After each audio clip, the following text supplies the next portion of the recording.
Okay, hello and welcome to another presentation, this time on quadratics and the discriminant, followed by a short few questions on the factor theorem. Okay, let me just remind you what the discriminant is. It's a small but vital part of the quadratic formula. So let's say we have a quadratic equation, ax squared plus bx plus c equals 0. The formula, of course, is x equals minus b plus or minus the square root of b squared minus 4ac, all divided by 2a. The discriminant is that little expression just hiding inside the square root, b squared minus 4ac. It essentially determines the number of solutions a quadratic equation has. So let's say b squared minus 4ac is bigger than 0. Well, if you think about it, that's when you're going to be adding or taking away the same number, but that's going to give you two different values for x. So when b squared minus 4ac is bigger than 0, you're going to have two distinct real solutions.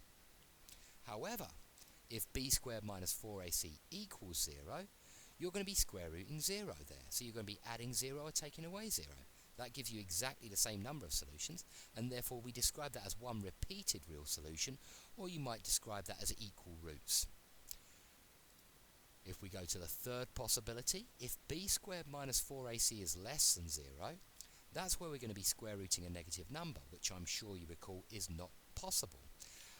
Actually, it is possible. We call it an imaginary number, but it's not a real solution, and that's why we've got this word real kicking about in the first two answers. We would describe this as no real solutions, but you could also argue it's got two imaginary solutions, and if you've been to university or you've done double maths at A level, you will recall working with complex numbers, I'd imagine. Okay, let's have a look at a diagrammatic interpretation of the discriminant. Consider what the discriminant tells us about quadratic curves.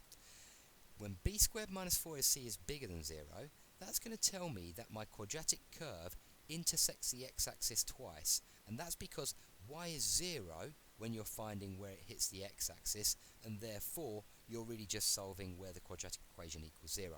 So if b squared minus 4ac is bigger than 0, it tells you it intersects the x-axis twice, whereas if b squared minus 4ac equals 0, that will be the case where it literally is tangent to the x-axis, and therefore it just intersects it once.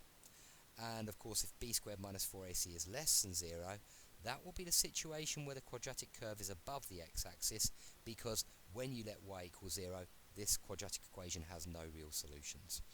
So those really are the two principal ways we might use the discriminant. Let's actually look at a couple of questions involving the discriminant though. Let's show that the line with equation y equals 11x plus 5 is tangential to the curve of equation y equals 3x squared plus 5x plus a. Now, in order to achieve this, the best way really to start is to try and solve this equation. Let's immediately rearrange it so our quadratic's equal to 0 and simplify it further. Now, then just think to yourself, I don't actually need to find where these two equations intersect. I just need to show that the line is a tangent to the curve. In other words, I just need to show that this has one answer. If it has only one answer, then certainly the line is only going to brush past the quadratic. It is essentially, just to draw you a little diagram, it is essentially going to look like this. Just literally skimming past it. Let me just sort of blacken that up. It's just going to be a tangent. It's going to have one solution. To do that, we can use the discriminant. We can literally just use b squared minus 4ac, where b is going to be minus 2, a is 1, c is 1. Work out b squared minus 4ac and you'll see it equals 0. We want a little concluding sentence. We then just need to say, hence the equation has only one solution, and therefore the line hits the curve only once. This can only happen if the line is a tangent to the curve. Students won't have to go into that much detail, but I like to make it nice and clear to my students why that proves it's a tangent to the curve. Okay, let's look at another question. Let's look at the quadratic equation x squared plus 3k minus 2x plus k plus 5 equals 0. This quadratic equation has no real roots, and what we're going to be asked to do is find the range of values of k. Well, we might as well start by saying if the equation has no real roots, then b squared minus 4ac is less than 0. Our b value this time is 3 times k minus 2. Our c value is k plus 5. So what we're going to do is b squared, which is 9 times k minus 2 squared, minus 4 times 1 times k plus 5, because that's 4ac. And here we've got a quadratic equation in k this time, and we're being asked to solve this quadratic inequality.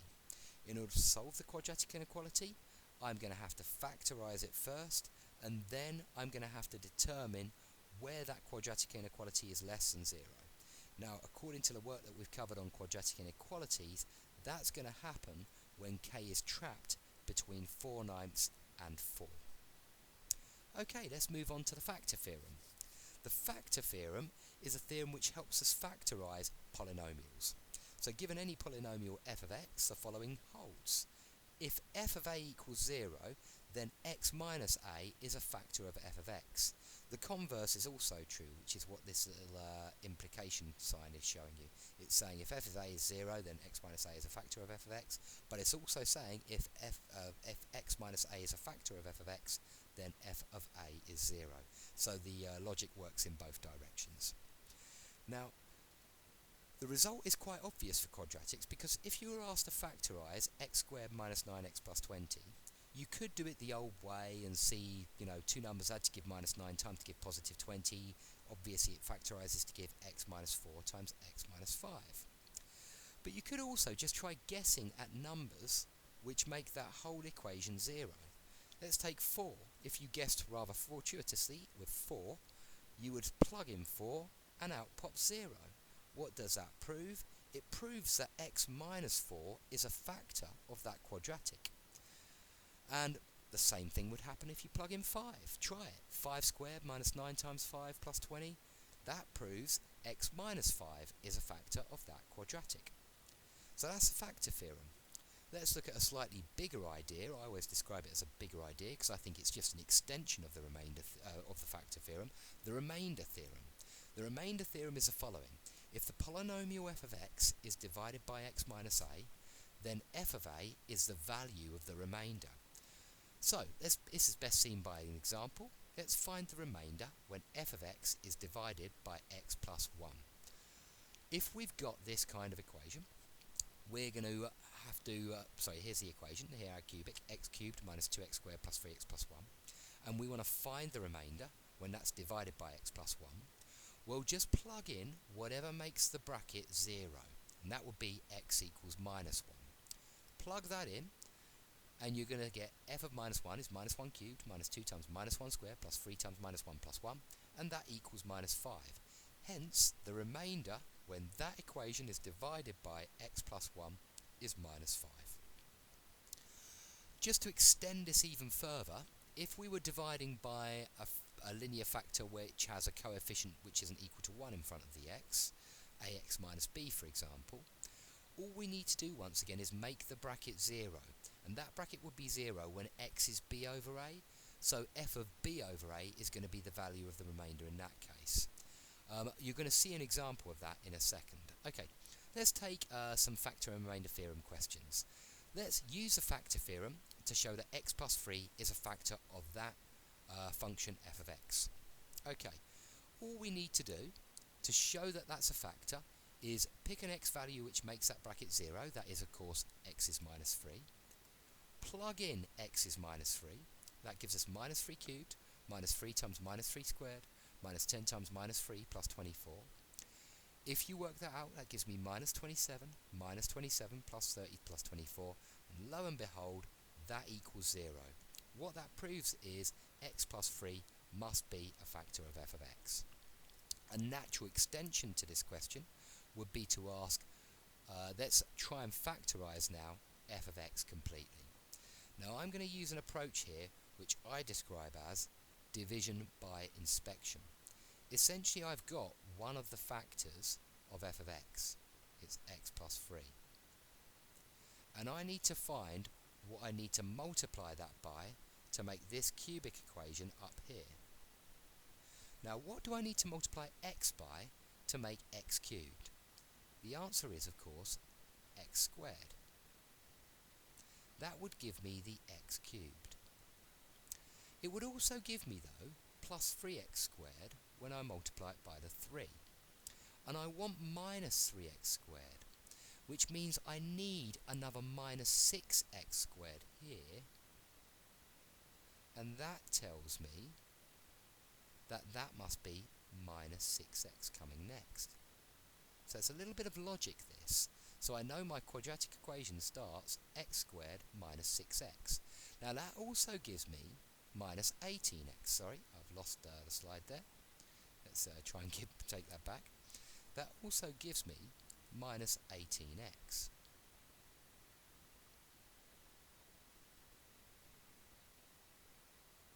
And I want minus 10x, which means I need to have another positive 8. And so my quadratic is going to finish on a positive 8 there, because that would give me a plus 8x. And then I have this lovely little check.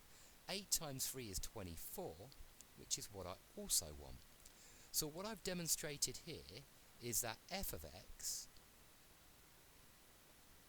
is equal to x plus 3 times by x squared minus 6x plus 8.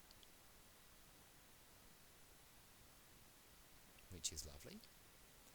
The very last bit of the working for this kind of question is just to establish what this quadratic factorizes to give. And we can do that using the normal method for factorizing a quadratic. Think of two numbers that add to give minus 6 and times to give positive 8. They are, of course, and be careful, it's very easy to make mistakes here. I'm actually I'm a bit silly with factorizing quadratics. I often rush them and then get them wrong. Think carefully, but it's going to be minus 6 and minus 2.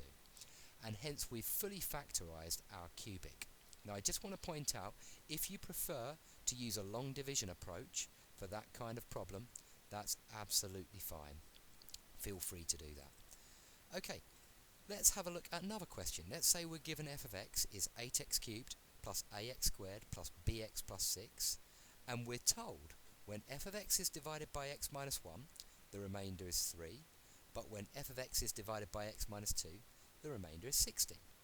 And we're asked, well, sorry, I've lost my slide now. Let me just click through, sorry about this. Okay, going back to our question. If I'm now to ask you, I'm sure you can guess what the question is going to be here, find the values of a and b. If we want to find the values of a and b here, we're going to need to use these two facts we've been given. Namely, that the remainder is 3 when it's divided by x minus 1, and the remainder is 60 when divided by x minus 2. Now I'm going to do that by using the remainder theorem. Let's make this bracket 0, in other words x is 1, and plug in x is 1. We know when we plug in x is 1, the remainder is 3. Likewise, we know when we plug in x is 2, the remainder is 60. All I need to do now is simplify the equation on the left and simplify the equation on the right. Simplify them a bit further. I get a plus b equals minus 11 on the left, and 4a plus 2b is minus 10 on the right. I'm sure you can guess now how I'm going to solve these simultaneously. I'll leave it up to you to solve them. You can pause the video now if you like to quickly solve those, but the final answer should be a is 6 and b is minus 17. Okay, that concludes this presentation on discriminant and factor and remainder theorem. I hope this has jogged your memory about what these ideas are about. Best of luck with the rest of the course.